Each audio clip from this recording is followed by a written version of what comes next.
आप सभी को जय श्री श्याम। कैसे आप सब, उम्मीद है बच्चे होंगे। प्रेमियों, आज की वीडियो में हम बात करेंगे कि अपने पितरों को अपने शरीर पर कैसे बुलाएं, यानी कि उनकी सवारी कैसे लें। सवारी आने के दो तरीके होते हैं। नंबर एक, सवारी अपने आप आ जाती है, क्योंकि हम उसका चुनाव नहीं करते, वो हमारा चुनाव करती है। सवारी अपने आप आ जाती है। जैसे कि आप लोगों ने काफ़ी ज़्यादा संख्या में ये चीज़ें देखी होंगी कि कोई भी जो हमारे पितर देवता हैं वो हमारे शरीर पर आना अपने आप ही शुरू कर देते हैं और अपने आप ही हमें आगे पीछे की सारी बातें बताना शुरू कर देते हैं।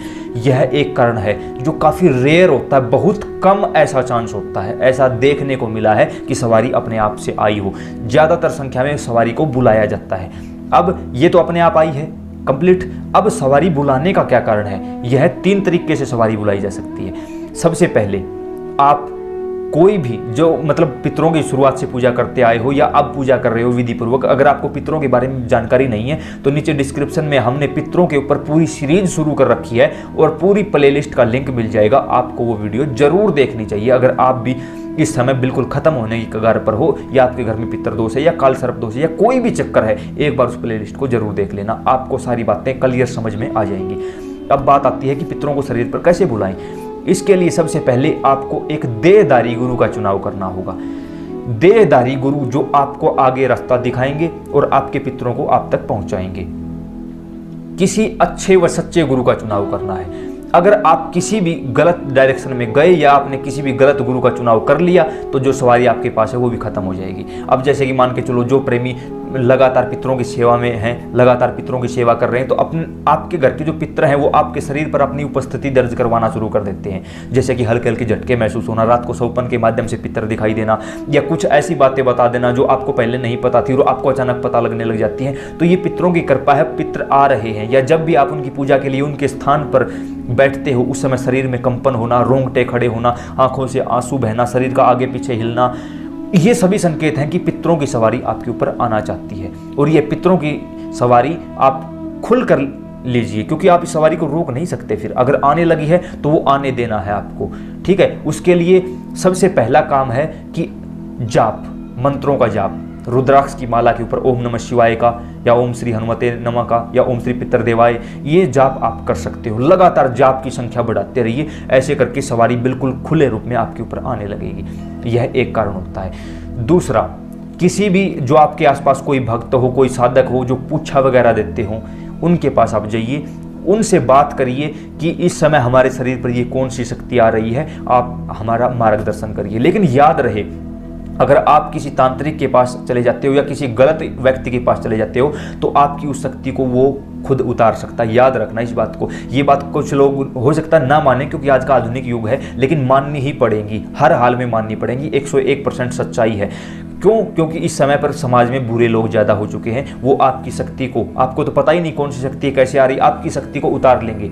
आपको कोई गंदा तावीज़ देंगे और कहेंगे कि इसी पहने रखना, बस अब आपको कोई परेशानी नहीं होगी, क्योंकि आपकी शक्ति उन लोगों ने उतार ली है और आपके पितर को उन्होंने कैद कर लिया है। अब वो आपके पितर के माध्यम से लोगों के संकट काटेंगे। क्यों? ये बात बताइए। जब मैं आपके बारे में कुछ बता सकता हूँ कि आपका ये है, वो है, ये है, तो मुझे कैसे पता चलता है? मैंने ऐसी क्या सिद्धि ले रखी? मैंने अपने पितरों को सिद्ध कर रखा, तभी तो बता पाऊंगा मैं आप लोगों को, अन्यथा नहीं बता पाऊंगा।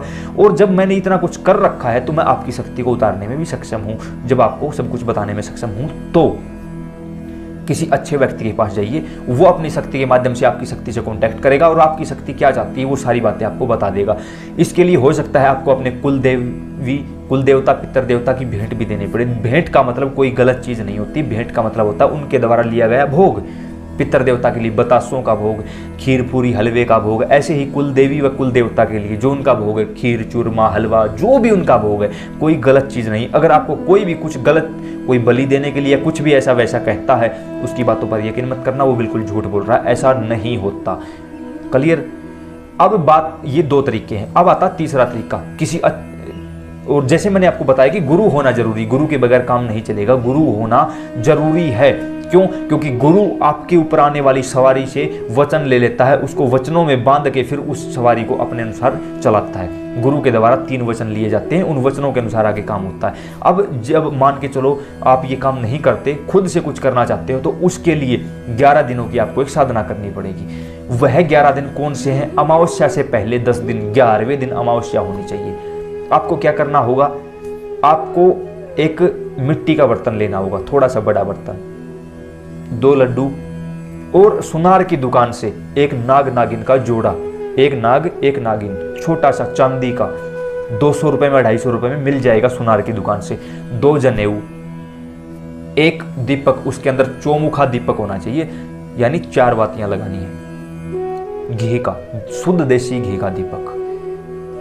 अब सिंदूर से या रोली से उस जो आपके पास मिट्टी का बर्तन है उसके अंदर आप स्वास्तिक का निशान बना लीजिए। इस अंगुली के माध्यम से स्वास्तिक का निशान बना लीजिए। यह काम घर के पुरुषों को ही करना है और उसको करना है जिसके ऊपर कोई थोड़ी बहुत शक्ति महसूस होती है या कोई सवारी आने के संकेत मिलते हैं, सिर्फ वही कर सकता है, दूसरा कोई ना करे इस काम को। यह काम आपको आपके पितरों के स्थान पर बैठकर करना है, चाहे घर में स्थान हो चाहे बाहर स्थान हो। अगर आपने स्थान अभी तक नहीं दे रखा तो पहले अपने पितरों को स्थान दीजिए, तभी ये काम हो सकता है, अन्यथा नहीं होगा।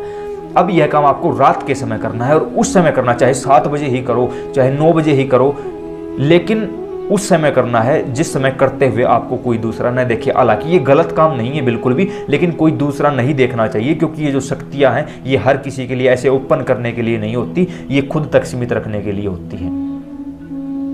ठीक है, भोजन भजन और नारी तीनों पर्दे के अधिकारी, इस बात का विशेष ध्यान रखिए आप। अब मान के चलो खेत में स्थान है, घर में स्थान है, अपने स्थान पर बैठने से पहले कोई आसन बिछाइए, आसन के ऊपर बैठिए, गंगा जल से वहां छिड़काव करिए और गंगा जल अपने हाथ में लेकर अपने चारों तरफ एक सर्कल बनाइए, यानी सुरक्षा चक्कर बनाइए, ताकि कोई नेगेटिव एनर्जी आपके शरीर में न आ सके।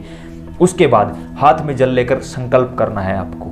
उससे पहले आप धूप जलाइए, फिर जो चौमुखा दीपक है वो दीपक जलाइए, पितरों के स्थान पर दीपक रखकर वो दीपक जलाइए। अब हाथ में जल लेकर संकल्प करना है कि मेरा नाम ये है, मेरे पिता का नाम ये है, मेरा गोत्र ये है, और जिस पितर को आप बुला रहे हो उसका नाम लीजिए कि हे वो पितर आओ और मैं आपको बुलाना चाहता हूं, आपसे बातें करना चाहता हूं, आपकी सवारी लेना चाहता हूं, ये बात आप उसको बताइए। अब अगर आपको ये नहीं पता कि आपके पितर का नाम क्या है तो आप ये भी बोल सकते हो कि हे मेरे छोटे बड़े पितर जो भी हैं, जो भी आप शरीर में हलचल कर रहे हो, तुरंत सामने आओ और मुझे बताओ कि आप कौन हो। यह बात आपको बोल देनी है। उसके बाद जल को संकल्प करके वहीं छोड़ देना है आपको। उसके साथ अब जो मिट्टी का कटोरा आपके सामने रखा हुआ है उसके अंदर स्वास्तिक से आपने स्वास्तिक बना लिया है, उसके ऊपर दोनों लड्डू रखिए। उन लड्डुओं के ऊपर एक पर नाग एक पर नागिन रखिए। अब जो जनेऊ हैं वो उन लड्डुओं के ऊपर रखिए और आधा गिलास आपको गाय का कच्चा दूध लेना है, गाय का, और उस गिलास को थोड़ा सा आधा दूध नाग के ऊपर आधा दूध नागिन के ऊपर, उनको स्नान करवाना है दोनों को। और फिर एक पांव पर वहीं खड़े होकर, एक पांव पर, जो किसी कारण से एक पांव पर नहीं खड़े हो सकते वो दोनों पांव पर खड़े होकर या बैठकर भी केवल 10 मिनट के लिए, ज्यादा नहीं, केवल 10 मिनट के लिए अपने पितरों को बुलाइए, उनका नाम ले लेकर कि आप जहां भी हो तुरंत आइए, इस समय हमें आपकी जरूरत है, उनका नाम ले लेकर बुलाइए उनको। ऐसा आपको लगातार 11 दिनों तक करना है। जब आप ऐसा करोगे 10 मिनट तक ऐसे रहोगे, अगर वो सवारी काफ़ी तेज़ी से है तो हो सकता है पहले दिन ही आ जाए, या फिर 11 दिनों के अंदर अंदर जरूर आ जाएगी, या फिर हो सकता है न आए सवारी तो रात को सोते ही आपको सौपन के माध्यम से आपके पितर जरूर दिखाई देंगे, हर हाल में दिखाई देंगे। अब जब वो आपको दिखाई दें सौपन के माध्यम से तो वो क्या कहना चाहते हैं उस चीज़ को पकड़ना। जैसे कुछ लोगों को हो सकता है कहीं किसी तीर्थ में स्नान करते हुए दिखाई दे, किसी को कपड़े मांगते हुए दिखाई दे, किसी को जल मांगते हुए, किसी को भोजन मांगते हुए दिखाई दे, तो ये चीज़ आपको नोट करनी है कि इस समय आपके पितरों में क्या कमी है जो वो आपसे पूरा करवाना चाहते हैं। पहले उस कमी को पूरा करिए। अगर भोजन मांग रहे हैं तो लगातार 11 दिनों तक उनको भोजन दीजिए।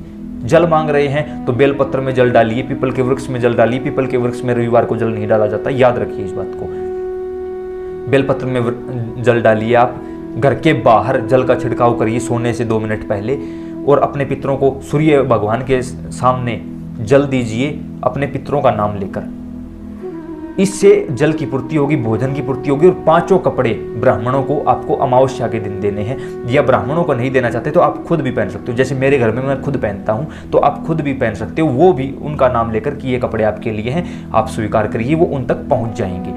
अब जब वो आपको सौपन के माध्यम से कुछ भी दिखाई दे तो अगले दिन जैसे ही आप 10 मिनट के लिए अपने पितरों के स्थान पर जाओ, बोल देना कि पितर देवता सौपन के माध्यम से मैं कुछ नहीं समझ रहा, मुझे कुछ समझ नहीं आ रही, आप सवारी लीजिए।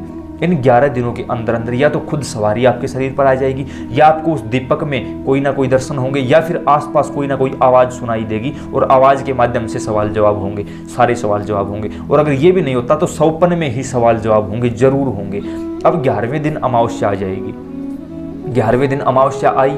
अमावस्या को दिन में दूसरे पैर में यानी सुबह 9 बजे के बाद अपने पितरों का आपको भोजन देना है, सारा काम अपना कंप्लीट कर लेना है। अब रात को फिर से आपको वही काम करना है। आपने 11 दिन लगातार ये काम किया, 11 दिन के अंदर अंदर आपका काम बन जाएगा, नहीं बना तो 11वें दिन आपका काम बन जाएगा। उसके बावजूद भी अगर आपको कोई संकेत नहीं मिला, कुछ भी ऐसा नहीं हुआ, तो समझ लेना कि आपके पितर कुपित हो चुके हैं या उन्हें कहीं बंधवा दिया गया है और वो नहीं आ पाए हैं आप तक। बस यही कारण होता है। उसके बाद 12वें दिन यानी एकम को, पहली तिथि को, अमावस्या के अगले दिन, जो सामान आपने वहां रखा हुआ है, आपको हर रोज दीपक अलग से दीपक तो वही होगा, बाती अलग से जलानी है, बाकी सारा सौदा वही रहेगा, सारा सामान वही रहेगा, उसी सामान के ऊपर आप काम कर सकते हो। अब जैसे ही 11 दिन कंप्लीट हो जाएं, दीपक को वहीं रखा रहने दो।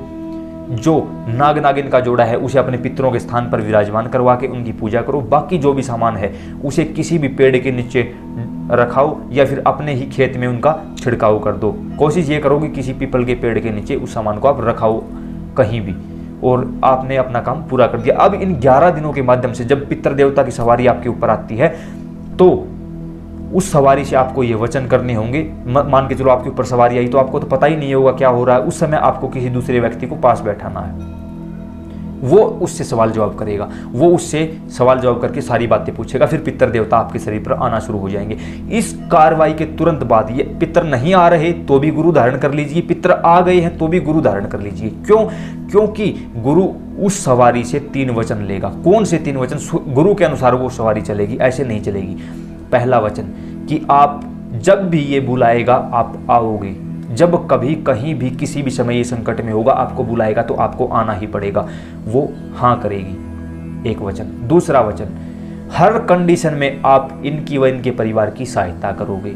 तीसरा वचन, अगर इनसे कोई भी गलती होती है तो आप इनको दंड नहीं दोगे बल्कि बताओगे कि आपसे ये गलती हो चुकी। ये 3 वचन गुरु ही लेता है, दूसरा कोई नहीं ले सकता। लोटे में नमक डाला जाता है, यानी शक्ति वचनों में बंध जाती है, तो उसके बाद वो शक्ति सुचारू रूप से काम करने लगती है और आपका हर प्रकार से साथ देती है। जब कभी कहीं भी बुलाओगे वो आ जाएगी, हमेशा पितर देवता आपके साथ रहेंगे। ये बिल्कुल सरल भाषा में आप लोगों को ये समझाने की कोशिश की गई है, उम्मीद करता हूँ समझ में आई होगी।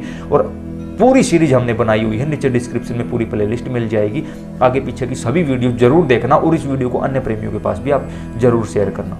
जय श्री श्याम।